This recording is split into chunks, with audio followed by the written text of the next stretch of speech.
করে আছি, আর্মির টেট মানিও পাস করে আছি, তাহলে র্যালি কি দুবার হবে? ভালো করে 30টা কোশ্চেন ঠিক আছে, সেকেন্ড লিস্টের নাম আসবে কিনা?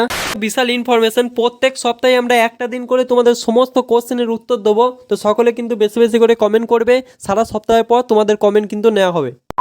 জয় হিন্দ আর্মি অগ্নিবীরের সমস্ত সের এবং শ্রেণী, তোমরা সকলে কেমন আছো ভাই? তোমাদের সকলের জন্য একটা বিশাল ইনফরমেশন যে তোমাদের ফিজিক্যাল ডেটটা কবে, এটা নিয়ে আজকে আমরা কথা বলবো। এবং ভাই সব থেকে ইম্পর্টেন্ট, তোমার কিছু ডাউট এবং তোমাদের কিছু কমেন্ট সমস্ত রিপ্লাই কিন্তু এই ভিডিওর মাধ্যমে তোমরা পেয়ে যাবে। এবং এই ভিডিওটা দেখার পর তোমাদের কিন্তু বহু ডাউট কিন্তু এই ভিডিওর মাধ্যমে ক্লিয়ার হয়ে যাবে। তো ভিডিওটা ভাই প্রথম থেকে শেষ পর্যন্ত অবশ্যই দেখো। আমরা একটা বিশাল ইম্পর্টেন্ট জিনিস দেখবো। দেখো ভাই ভালো করে মনোযোগ সহকারে সকলে একটু দেখবে। তোমাদের কলকাতার জেট আরোর আন্ডারে কিন্তু আমাদের নোটিফিকেশন আপলোড হতে কিন্তু শুরু হয়ে গেছে। আমাদের গোপালপুর বলে একটা এয়ারও আছে কলকাতার আন্ডারে, তো তার কিন্তু ভাই নোটিফিকেশন আমাদের দিয়ে দিয়েছে। তাদের কিন্তু আর 7 দিনের মধ্যে অ্যাডমিট কার্ড কিন্তু ডাউনলোড হয়ে যাবে, ঠিক আছে? সকলকে বলছি ভালো করে মনোযোগ সহকারে শোনো। যারা কলকাতা এয়ারোর আন্ডারে আছো, তোমাদের কিন্তু আগস্ট মাসের 24 তারিখে ফিজিক্যাল হওয়ার একটা প্রবল সম্ভাবনা। আমাদের কিন্তু এই যে শর্ট লিস্টের ইনফরমেশনটা না, এটা কিন্তু আর মাত্র 7 দিনের মধ্যে তোমরাও কিন্তু দেখতে পেয়ে যাবে। এবং তারপরের 7 দিন তোমরাও কিন্তু অ্যাডমিট কার্ড কিন্তু ডাউনলোড করতে পেরে যাবে ভাই।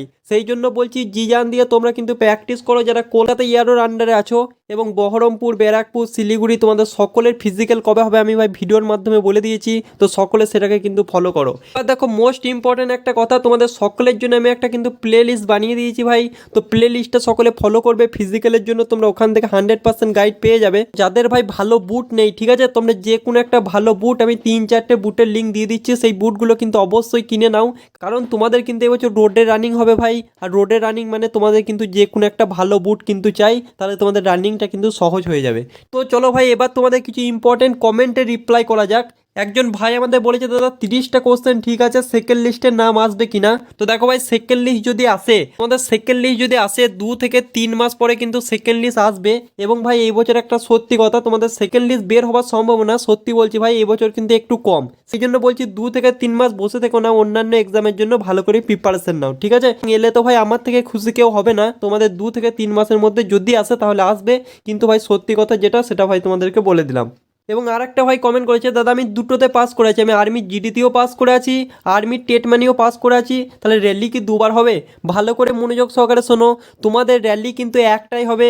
এবং তোমাদের যে অ্যাডমিট কার্ডটা দেবে না, সেই অ্যাডমিট কার্ডের মধ্যে তোমার জিডি রোল নাম্বারটাও থাকবে, তোমার টেস্ট ম্যানের রোল নাম্বারটাও কিন্তু থাকবে। এবং ফিজিক্যাল কিন্তু একটাই হবে, মেডিকেল কিন্তু একটাই হবে, ঠিক আছে? তুমি যদি পাস করে যাও দুটোর জন্যই পাস, এবং যদি তুমি ফেল করো তাহলে দুটোর জন্যই ফেল। অনেকে বলবে দাদা তাহলে আমার বেনিফিটটা কি হলো দুটো পরীক্ষা দিয়ে? দেখো ভাই তুমি যদি ফিজিক্যাল প্লাস মেডিকেল পাস করতে পারো, তোমার কিন্তু 100% যে কোনো একটা পোস্টে কিন্তু সিলেকশন হয়ে যাবে, ঠিক আছে? বছর ভাই যারা দুটোতে পাস করেছিল ম্যাক্সিমাম সকলে ফার্স্ট চয়েস পেয়ে গেছে, হয়নি তারা ভাই সেকেন্ড চয়েস পেয়ে গেছে। মানে 100% তুমি যে কোনো একটা পোস্টে কিন্তু সিলেকশন পাবে। অন্তত ফার্স্ট চয়েস না সেকেন্ড চয়েস কিভাবে কোনটা আছে কিভাবে বুঝবো? তো টেনশন করে কোনো লাভ নেই। তোমরা যখন ফিজিক্যালে যাবে, ডকুমেন্ট ভেরিফিকেশন হবে, তখন ভাই তোমরা বুঝতে পেরে যাবে, ঠিক আছে? এসব নিয়ে টেনশন করে লাভ নেই। তো তোমাদেরকে বলে দিলাম তোমাদের র্যালি কিন্তু একটাই হবে। একটা ভাই আমাদের কমেন্ট করেছে, তোমরা দেখতে পাচ্ছ, দাদা আধার কার্ডে বাবার নাম ভুল আছে তাহলে কি করব? দেখো ভাই তোমার আধার কার্ডে যদি তোমার বাবার নাম ভুল থাকে, তাহলে ভাই তোমাকে বলবো ঠিক করিয়ে নাও। এবং তোমার বাবার আধার কার্ডে যদি তার নামটা ভুল থাকে তাহলে কোনো রকম প্রবলেম হবে না। তোমার নিজের ডকুমেন্টগুলো ঠিক থাকলে কিন্তু চলবে, ঠিক আছে? যদি তোমার নিজের আধার কার্ড হয় তাহলে কিন্তু ভাই চেঞ্জ করে নিও, ঠিক আছে ভাই? আশা করছি তোমার ডাউটটাও ক্লিয়ার হয়ে গেল। ভাই কমেন্ট করেছে, দাদা আমি অগ্নিবীরে পাস করেছি দুটোতে, প্লাস এসএসসি জিডিতেও ভালো স্কোর আছে, আমি কোনটার জন্য ফিজিক্যালের প্রিপারেশন নেবো? ভাই তুমি যদি প্র্যাকটিস ঠিক মতো করো তাহলে কিন্তু 1600 মিটার এবং 5 কিলোমিটার দুটো রানই কিন্তু একসঙ্গে কোয়ালিফাই করা যায়। তোমাকে আমি একটা টিপসই দেবো, সপ্তাহে 2 দিন তুমি 5 কিলোমিটার লং রান করো, এবং সপ্তাহে তুমি 2 দিন ভাই 1600 মিটার রান করো, এবং বাদ বাকি 2 দিন ভাই তুমি স্পিন রানিং প্র্যাকটিস করো, মানে যেটা তোমাকে স্পিড বাড়াতে সাহায্য করবে, এবং সপ্তাহে 1 দিন ভাই রেস্ট। এভাবে তুমি কন্টিনিউ করো, তুমি কিন্তু বেনিফিট পাবে। আরেকটা ভাই আমাদের কমেন্ট করেছে, দাদা ডাব্লিউপি এক্সাম দিতে গিয়ে দেখা হয়েছিল, এসএসসি জিডিতে আমার 112.75 নাম্বার আছে, তার সঙ্গে জিডি প্লাস টেস্টম্যান দুটোতেই পাস করেছি, আমার হাইট 173 সেন্টিমিটার, ওয়েট 65 কেজি, আমি কি চাকরি পাবো?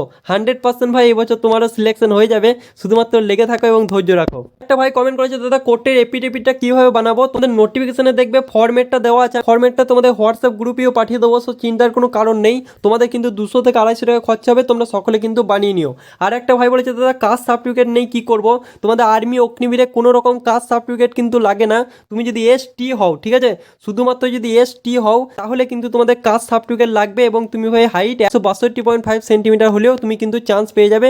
শুধুমাত্র এসটি ভাই যারা আছো তোমাদের কিন্তু কাস্ট সার্টিফিকেট লাগবে, বাদ বাকি কারো কিন্তু লাগবে না। লাস্ট কমেন্ট, আমাদের ওবিসি এনসিএল সার্টিফিকেট লাগবে কিনা একটু বলে দাও আর্মি অগ্নিবীরে। তোমাদের কোনো রকম সার্টিফিকেট লাগবে না, আমি ভাই বলে দিলাম। ভাই তোমাদের জন্য একটা বিশাল ইনফরমেশন, প্রত্যেক সপ্তাহে আমরা একটা দিন করে তোমাদের সমস্ত কোশ্চেনের উত্তর দেবো। তো সকলে কিন্তু বেশি বেশি করে কমেন্ট করবে, সারা সপ্তাহের পর তোমাদের কমেন্ট কিন্তু নেওয়া হবে, মানে কিউএনএ টাইপে কিন্তু আমরা করব। ভিডিওটা কেমন লাগলো অবশ্যই কমেন্ট বক্সে জানাবে। যারা ভাই কলকাতায় আরও ব্যারাকপুরে আরও আছো তোমরা ভাই জিজান দিয়ে প্র্যাকটিস করো, তার সঙ্গে সঙ্গে শিলিগুড়ি এবং বহরমপুর তোমরাও থেমে থাকো না, কারণ ভাই পার্মানেন্টের একটা সুবর্ণ সুযোগ, এই সুযোগ কিন্তু হাতছাড়া করো না। তো আজকের মতো এই পর্যন্ত বস, জয় হিন্দ, বন্দে মাতরম।